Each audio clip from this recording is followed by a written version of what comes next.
cottage. We went to that place thinking it's a good place. But that was until she was allegedly ordered to take off her clothes. I pretended as if I didn't hear. I said, "Excuse me, Prophet." He said, "Take off your clothes." Welcome guys to Word Thinkers. I hope that you and your family is doing well.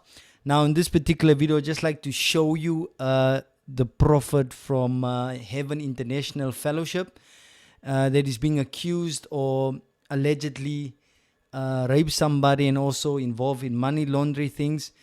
And I feel like it's the order of the day where prophets are, the stories are just coming. And if I'm not mistaken, this is the same individual that asked us to be quiet. And now these things are surfacing. But let's listen to the testimony of the victims and then we'll get Take back. off your clothes. And he was getting irritated, and he had this anger in his voice. We were told and taught not to question the prophet. What he says goes.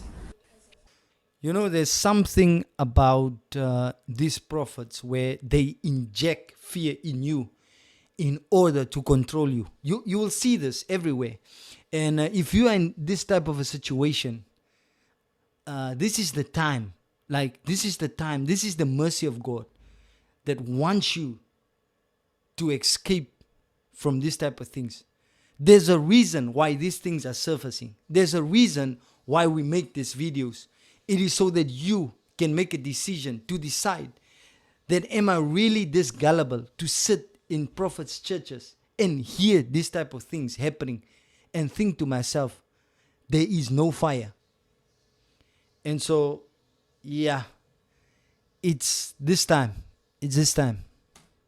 He told me that I must put my clothes back on, and then I must go and tell Simba at the side of the church that he must put on his worship music, the prophet's worship music, and then I must pray in front of the church. I must pace up and down the church and pray, because there's something about my spirit after it has went through what he just did.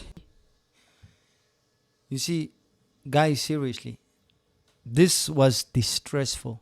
I'm telling you, when I woke up this morning, my spirit was heavy. I was distressed because these things is gradually increasing. And it's going to the point where it's becoming the order of the day. It's a reoccurrence each and every time. And still, after these things, these people get more followers.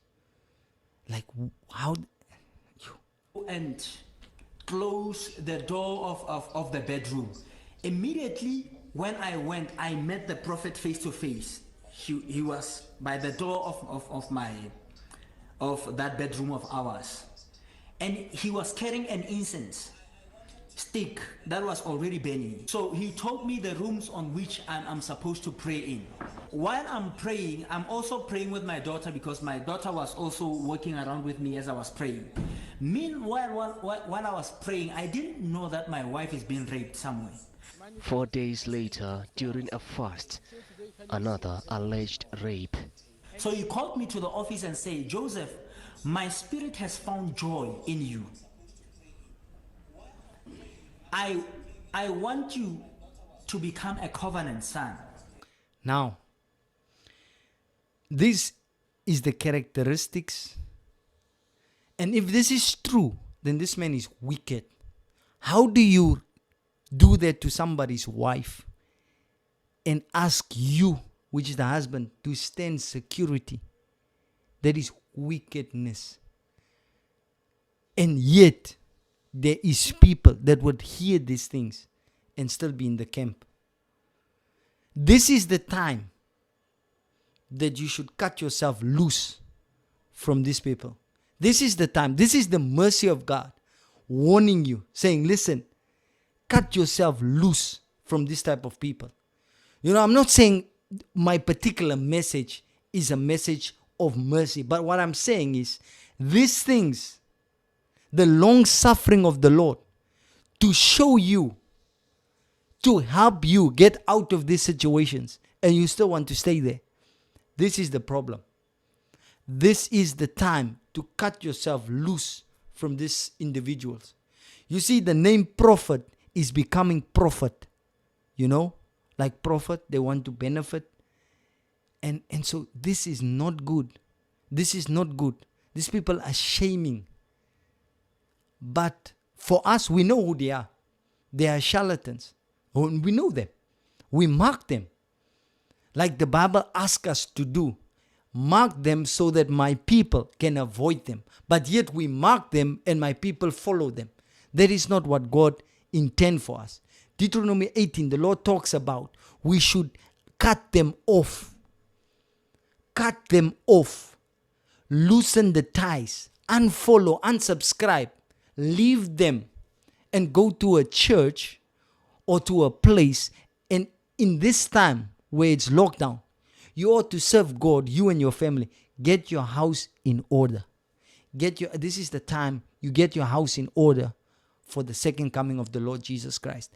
Get your house in order. And so I was very disturbed when I saw this message, and I won't even lie to you guys. My heart is full of sorrow because of the things that is happening in the church in the name of God. And so this is Sibyl, and from Word Thinkers, we do this type of commentary. Do make sure to check out the pinned comments to see if there's any videos done today. And if you are not ready to subscribe, do make sure that you subscribe. Also hit the notification bell so you won't miss a video.